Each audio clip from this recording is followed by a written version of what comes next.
Banjo. How you doing, everybody? All right, this is my first time with the full face helmet on in a while, in over 2 weeks. Yeah, let me tell you where I've been. So actually, the way my videos come out, I got enough backlogged ones that usually there isn't too much of a hitch in my uploads. I'm not as regular as some people, and but yeah, more frequent than others. So, but here's what happened recently. I was minding my own business. I had a cracked tooth. It was cracked for 2 years conservatively, and it was excuse me, it was a wisdom tooth. Yeah, driver's side, bottom, rear. Well, obviously it's the wisdom tooth, so the wisdom tooth is in the rear. But anyway, so it finally got to the point where when I would talk, which is more often than some of you might like, but when I would talk or open my mouth and the air would get to it, I'd get a zap of pain. So I was like, you know what? You know, and I haven't been able to eat things like raspberries, you know, even something like an apple skin. Getting between the cracked tooth and the good tooth was like pretty painful, as you may imagine or can commiserate with. So it was time to get it removed, and I you know, on Mass Health, so that's, you know, that's hit or miss. Nobody likes to deal with Mass Health, so all of our good doctors and dentists eventually drop Mass Health, so we end up kind of going to either new places or, you know, borderline sketchy places. You know what I mean? Like people who are like trying to establish their business, maybe they don't have as much experience. Then once they get the experience and the clientele, they drop Mass Health like it's hot, and just deal with you know, easier, I guess, companies to deal with, or people that get their, I don't know, whatever. It's this a whole world I don't know anything about. So I ended up going to a dentist in a mall, and they were, the staff and the dentist, really super nice and whatever. However, it wasn't really explained to me the extent of what the extraction was going to be like. And so anyway, I won't inflict the gory details on you, except to say that when they just pull one and it's a wisdom tooth, you know, out comes the tooth, but then they got to go back in and get all the roots and all that stuff. And so they don't sew it up or stitch it. It's just a gaping hole that has to close on its own. So anyway, it's super not cool. Not at all what I expected. And I talked to a lot of people before I had it done, but they were all people that had it done much younger, and you know, they had multiples, and they were back to doing mostly regular stuff within a few days, because theirs had been, I don't know if they were like stitched or whatever was going on. One of my friends said that he had a dissolvable mesh that was put over his wound, and well, I had nothing, and my face was extremely sore, as you could imagine, and I had like a dewlap almost, you know, like on a moose. Look it up. And you know, of just from the, you know, extraction site. So I could not put a helmet on, and so finally, after many days, I was able to just get my skull cap on, or my half helmet.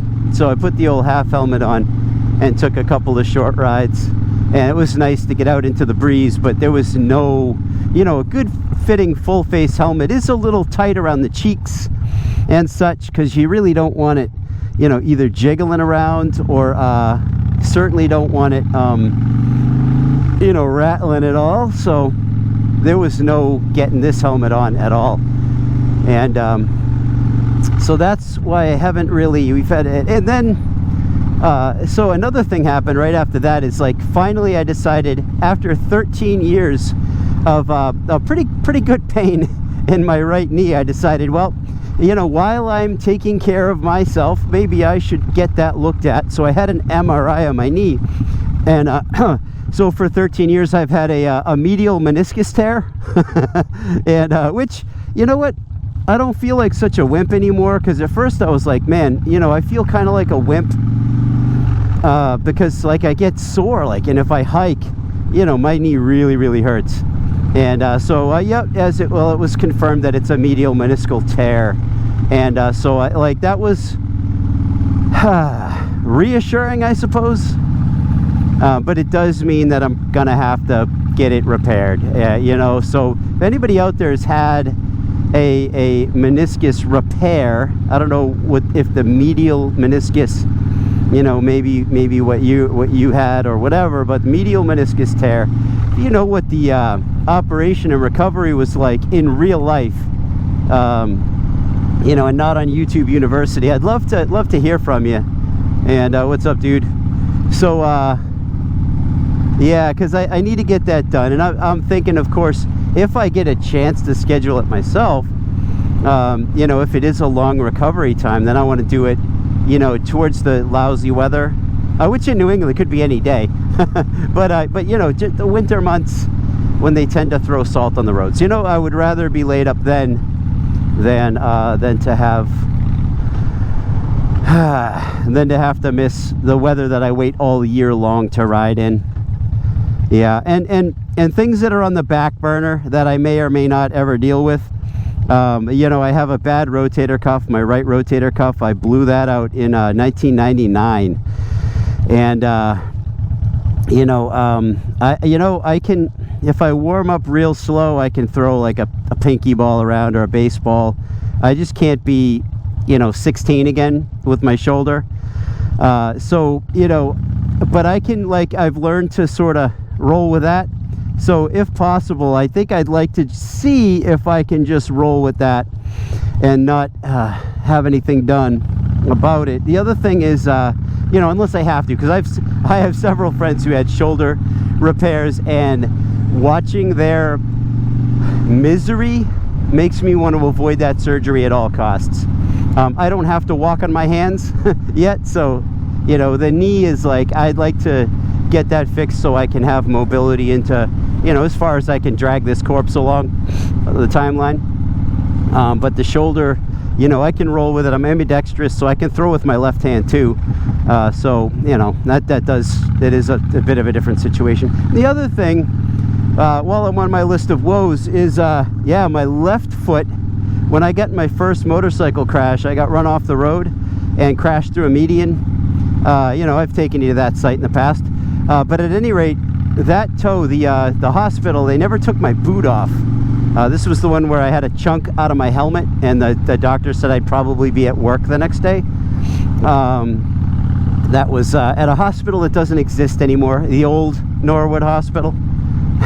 And you know, so hopefully that doctor doesn't practice. Maybe they did a little more practice, and maybe now they do whatever they do better. But they didn't even take my boot off, and my boot, I think, was stuck under my shifter, maybe when I crashed or something, because I got my foot's messed up. And that's the thing too, like, I see people walking around in those big boots, and I'm like, dude, you know, if I can avoid having to have anything done there, that would be also terrific. So that's way on the back burner, you know. And if something happens between now and whatever, and it becomes, you know, where I can't walk on it, or, you know, it's unreliable, then I'm gonna have to get that looked at that time. And hopefully by then I have better insurance or something. Or maybe what would really be great is if, like, the repairs for that sort of thing got better and better, and it wasn't quite what I've seen some of my friends go through, you know, wearing the moon boot, and then, you know, the moon boot causes different, you know, now their hips hurt, you know what I mean? Like, I like to avoid whatever if I can. That's it. But that's where I've been, man. I can finally get a helmet over this skull, and yeah, it feels nice to be back out, you know, with the camera on and whatever. But I have to reconfess that you know, one of my guilty pleasures, I do love riding around with a half helmet, even though I vowed never to go half helmet again, just for safety reasons. And also, dude, I forget how dried out I get riding with the half helmet, man. Dude, you know, thirsty, all the pollen. Right now it's spring, so, you know, it's like all this pine pollen is just getting packed up into my sinus cavities. So yeah, no, the full face is the way to go. And yeah, if you're one of those people that's like on the, you know, or if you're like you know, you're embarrassed to wear a full face because all your friends wear half helmets, you know, all it takes is a person or two of influence to do the full face helmet. Or, you know, if you are a confident person, just give it a go. Who cares? You could always do like a modular. You know, I have a Schuberth C3 Pro modular from my in-laws, and that one is really nice. So you can crack up the chin bar at stop signs and whatever, and you can talk to your friends and then just snap that baby back down and get back on the road. So that's a good middle of the road, you know, sort of option. Although, you know, if you get a Schuberth, get it on sale. They're expensive, but yeah, like I said, my in-laws, you know, they chipped in and helped me get that one, and it's like a limousine. Wear a little limousine on your head. Real nice. Anyway, guys, that's it. Matt the Greeter, glad to be back, and yeah, looking forward to a great season of riding, hopefully. And yeah, just yeah, in the meantime, if you've had a medial meniscal repair, please let me know. You know, if you had you wanted to share a wisdom tooth story, you know, or something like that, yeah, leave a comment, man. I'd love to hear from you. And yeah, I hope you guys are doing well, and I'll talk to you soon. All right. Bye.